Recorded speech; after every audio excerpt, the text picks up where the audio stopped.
하나님, 오늘도 우리의 삶을 인도하여 주시는 하나님을 찬양합니다. 옳은 길, 선한 길로 인도하여 주시고 믿음으로 살아가는 은혜를 주시옵소서. 예수 그리스도의 이름으로 기도합니다. 아멘. 우리가 함께 보실 말씀은 누가복음 16장 19절부터 26절까지 말씀입니다. 한 부자가 있어 자색 옷과 고운 베옷을 입고 날마다 호화롭게 즐기더라. 그런데 나사로라 이름하는 한 거지가 헌데투성이로 그의 대문 앞에 버려진 채 그 부자의 상에서 떨어지는 것으로 배불리려 하매 심지어 개들이 와서 그 헌데를 핥더라. 이에 그 거지가 죽어 천사들에게 받들려 아브라함의 품에 들어가고 부자도 죽어 장사되매 그가 음부에서 고통 중에 눈을 들어 멀리 아브라함과 그의 품에 있는 나사로를 보고 불러 이르되 아버지 아브라함이여 나를 긍휼히 여기사 나사로를 보내어 그 손가락 끝에 물을 찍어 내 혀를 서늘하게 하소서. 내가 이 불꽃 가운데서 괴로워하나이다. 아브라함이 이르되 예, 너는 살아있을 때에 좋은 것을 받았고 나사로는 고난을 받았으니 이것을 기억하라. 이제 그는 여기서 위로를 받고 너는 괴로움을 받느니라. 그뿐 아니라 너희와 우리 사이에 큰 구렁텅이가 놓여 있어 여기서 너희에게 건너가고자 하되 갈 수 없고 거기서 우리에게 건너올 수도 없게 하였느니라. 아멘. 이 본문의 말씀은 우리가 너무나 잘 알고 있는 부자와 나사로. 누가복음 16장에는 이 비유를 왜 들었는지를 한번 보면서 그리스도인들의 재물관, 우리 성도님들은 어떤 재물관을 가지고 계십니까? 재물관을 오늘 한번 같이 말씀을 통하여서 정립하시기 바랍니다. 본문의 말씀을 읽지는 않았지만 누가복음 16장 13절 말씀 함께 보겠습니다. 너희는 하나님과 재물을 겸하여 섬길 수 없느니라. 이 말씀이 되게 짧지만 굉장히 강력합니다.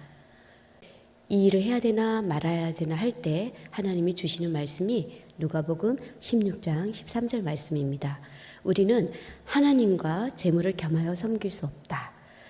이 말씀을 볼 때 그러면 믿는 사람들은 물질을 가지지 말고 부자로 살면 안 되냐라고 생각하겠지만 그것이 아니라 우선순위가 물질과 하나님, 이 가운데 우선순위는 당연 하나님이어야 된다는 것입니다.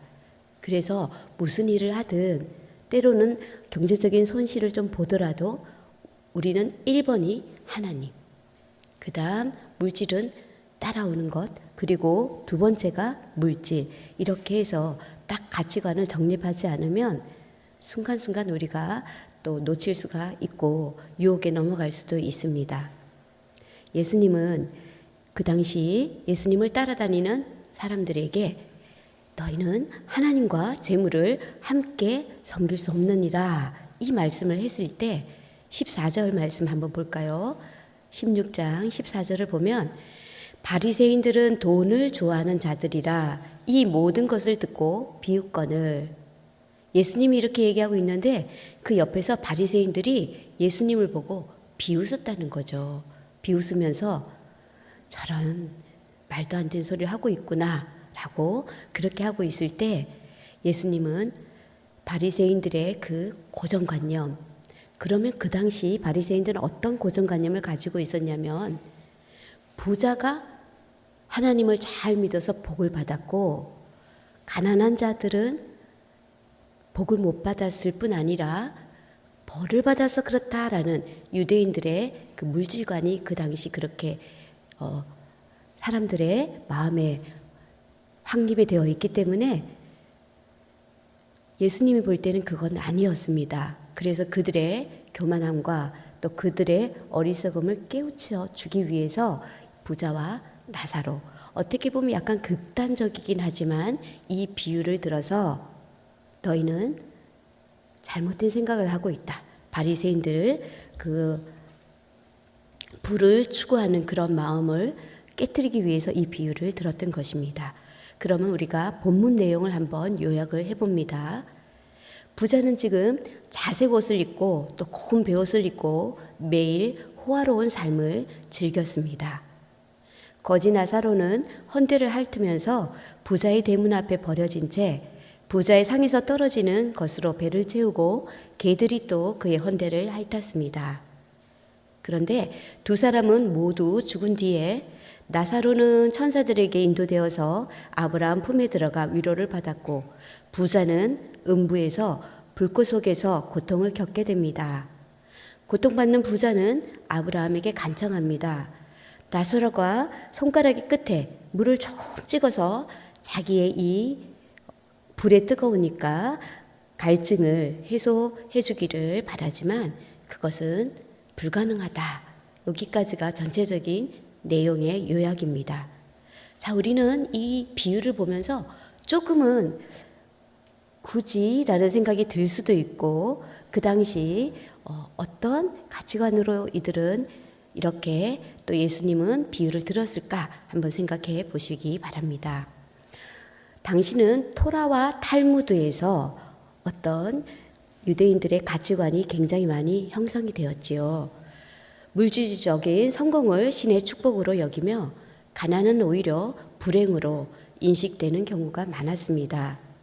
부자는 돈이 많이 벌어야 축복받았다라는 생각을 했었고 또 당시 유대인들에게 있어서 부자는 재물에 있어서 일부분은 가난한 사람들을 위해 살아야 합니다. 이것이 바로 유대인들의 율법과 탈무드의 교훈이었습니다.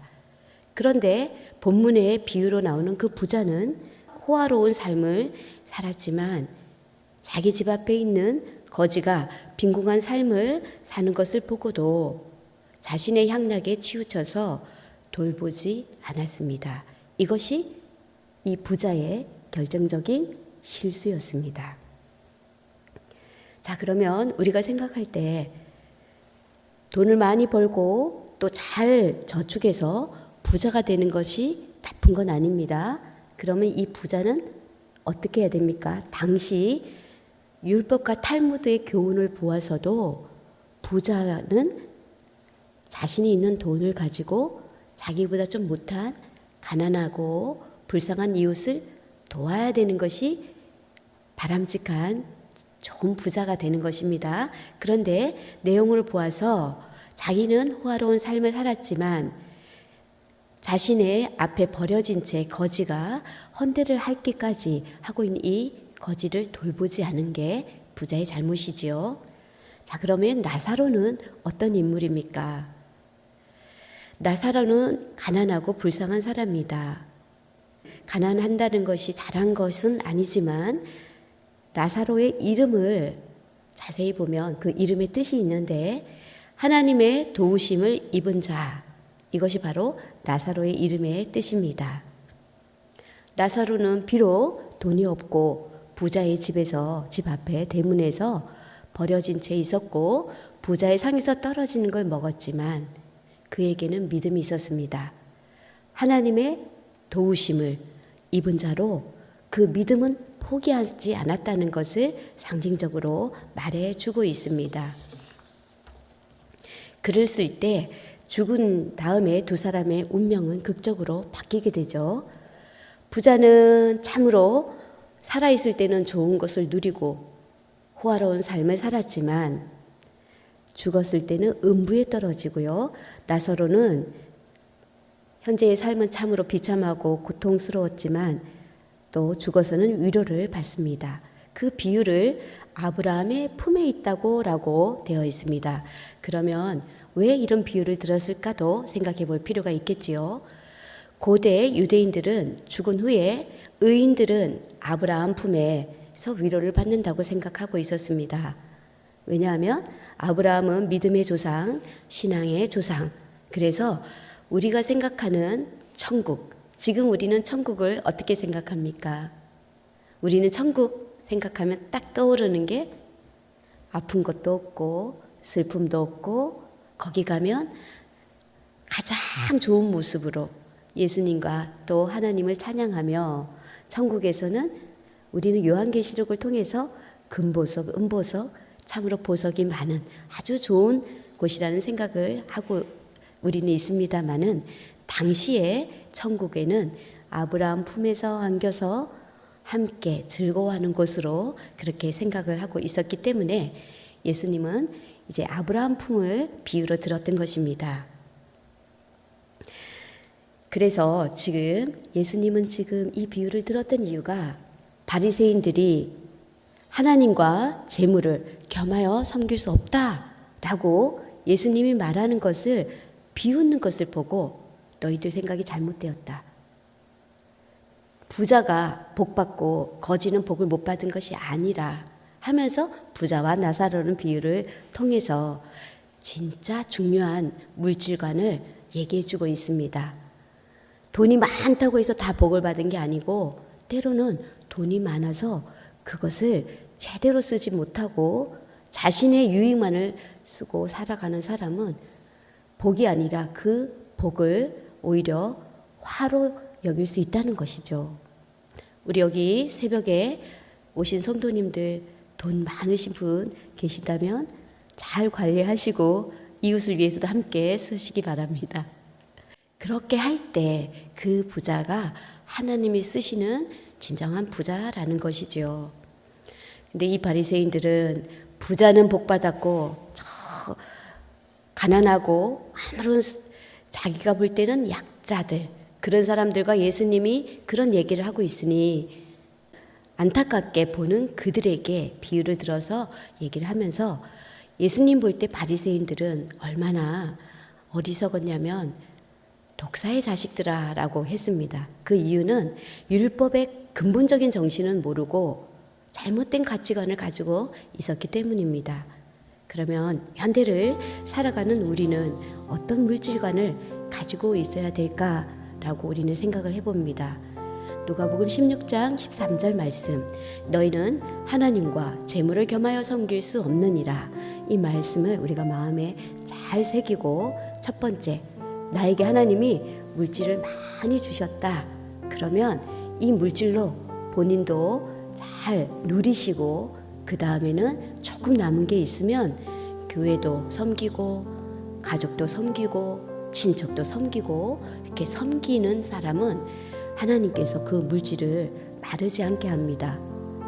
축복의 통로죠. 물질을 잘 나누어 주시는 분들은 그래서 어떤 분은 만나면 자기가 커피를 사겠다는 분도 계시고 밥도 사겠다는 분도 계시고 여러 명 계시면 이렇게 나눌 줄도 아시는 분들이 많이 계십니다. 우리 교회에는 그리고 하나님 믿는 사람들은 자 그렇게 해서 물질을 하나님이 주셨을 때 이것이 내 것이 아니라 청지기적인 사명 하나님이 나에게 주신 잘 관리하는 것이다 라고 생각하시면서 내 주위에 조금이라도 나보다 못하는 사람이 있으면 흘려보내는 물질의 통로가 된다면 하나님 보시기에 진정한 부자가 되고 우리가 봐도 참 부유한 사람입니다. 부자와 부유한 사람은 조금 느낌이 다르죠. 적어도 나눌 줄 알고 이렇게 흘려보내는 사람을 우리는 부유한, 영적으로 부유한, 물질적으로 부유한 사람이라고 부를 수 있습니다. 그래서 우리의 물질관은 나만 위한 것이 아니라 하나님이 주신 물질을 잘 나누며 섬기며 주님 품에 아브라함 품에 안겨서 이 생에서 있는 것 혼자 가지지 않고 좀 나누었더니 정말 영원한 천국에서도 주님과 함께 동행할 수 있는 그 귀한 복을 받는 그런 물질관을 가진다면 우리는 참으로 넉넉한 그리고 또 함께 살아가는 복된 그런 믿음의 성도님들이 되실 줄 믿습니다. 우리 함께 기도하겠습니다. 하나님, 이 세상을 살아가는 동안에 물질에 매어 살지 않게 하시고 나누고 섬기며 물질의 주인이 되시는 하나님을 의지하며 살아가게 하여 주시옵소서. 하나님 안에 모든 것이 있음을 깨달아서 주님 안에서 화평하며 또 서로 섬기며 삶의 자리에서 힘들고 어려운 분이 있다면 이 물질을 서로 나눔으로 인하여서 또 다시 일어서게 하여 주시옵소서. 물질을 따라가는 삶이 아니라 주의 말씀을 따라가는 믿음의 사람 되게 하여 주시옵소서. 예수님의 이름으로 기도합니다. 아멘. 우리 또 함께 찬양합니다. 330장 어두운 밤 쉬되리니.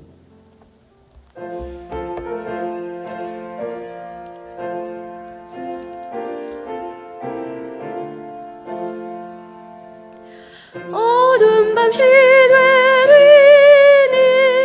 내 직분 지켜서 잔이슬 맺을 때에 일찍 일어나 해 도는 아침부터 힘써서 일하라. 일할 수 없는 밤이 속히 오리라. 어두운 밤 쉬되리니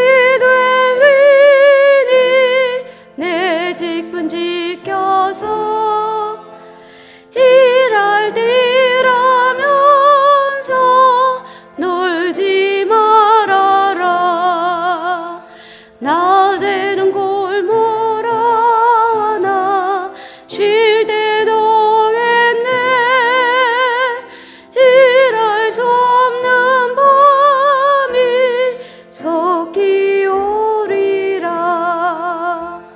어두운 밤 쉬되리니 내 직분 지켜서 지는 이 비긴 볕에 힘써 일하고 그 빛이 다하여서 어둡게 되어도 할 수만 있는 대로 힘써 일하라. 하늘에 계신 우리 아버지, 아버지의 이름을 거룩하게 하시며 아버지의 나라가 오게 하시며 아버지의 뜻이 하늘에서와 같이 땅에서도 이루어지게 하소서. 오늘 우리에게 일용할 양식을 주시고 우리가 우리에게 잘못한 사람을 용서하여 준 것 같이 우리 죄를 용서하여 주시고 우리를 시험에 빠지지 않게 하시고 악에서 구하소서. 나라와 권능과 영광이 영원히 아버지의 것입니다. 아멘. 우리 오늘 말씀을 한번 묵상하시면서 혹시 내 주위에 내가 도와줄 사람이 있는지 또 주님의 성령의 인도하심을 무엇인지를 기도 속에서 또 생각하시면서 나누시는 복된 삶 되시기 바랍니다. 주님 한번 크게 부르짖고 기도합니다. 주여